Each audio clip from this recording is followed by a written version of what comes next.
Semuanya, apa kabar? Salam, perkenalkan nama saya Winda Agustin Banding. Saya dari UPBJ Pontianak. Hari ini saya akan praktikum IPA di SD tentang jenis dan bentuk gelombang. Pada kegiatan kali ini saya akan mengamati tentang percobaan sifat pemantulan gelombang. Dengan tujuan mengamati sifat pemantulan gelombang, alat dan bahan yang pertama ada selingki, yang kedua benang kasur, yang ketiga kerikil. Dan seperti inilah cara kerjanya. Selamat menonton. Percobaan pertama pada kerikil yang dijatuhkan ke dalam ember dengan bahan sebagai berikut. Bahan yang digunakan, kerikil, ember, dan air. Gelombang yang dihasilkan seperti gelombang transformal di mana arah gelombang tegak lurus dengan arah rambatnya. Dengan pada bagian sisi ember yang dikenai gelombang dipantulkan kembali. Percobaan selanjutnya, rentangkan selingki sejauh 1,5 meter, ikakan salah satu ujungnya pada tiang yang kokoh. Ujung yang satu ini harus tetap pada tempat yang tidak bergeser atau disebut juga ujung terikat. Ujung selingki yang Anda pegang, getarkan 1 kali sehingga membentuk setengah panjang gelombang. Gelombang dapat dipantulkan. Fase gelombang pantul dengan gelombang asal adalah sama.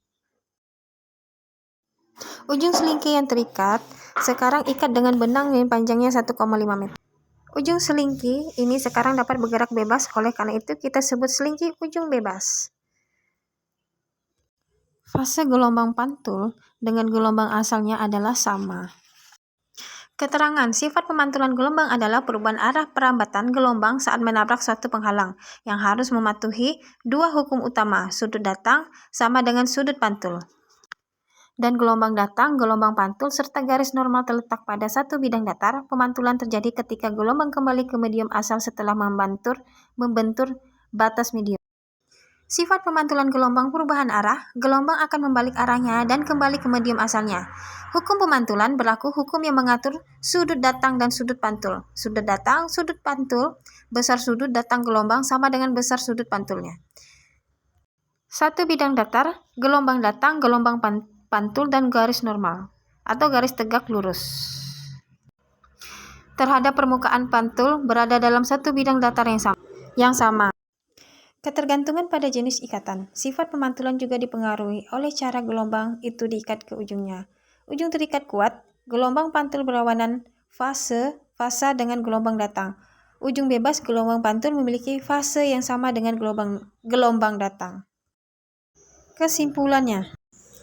Kesimpulan pada percobaan sifat pemantulan gelombang pada air dan kerikil adalah bahwa gelombang dapat dipantulkan ketika bertemu dengan batas medium, dan gelombang yang dipantulkan memiliki fase yang tergantung pada kondisi ujungnya. Ketika kerikil dijatuhkan, gelombang transversal terbentuk di permukaan air dan pantulannya terjadi di tepi wadah.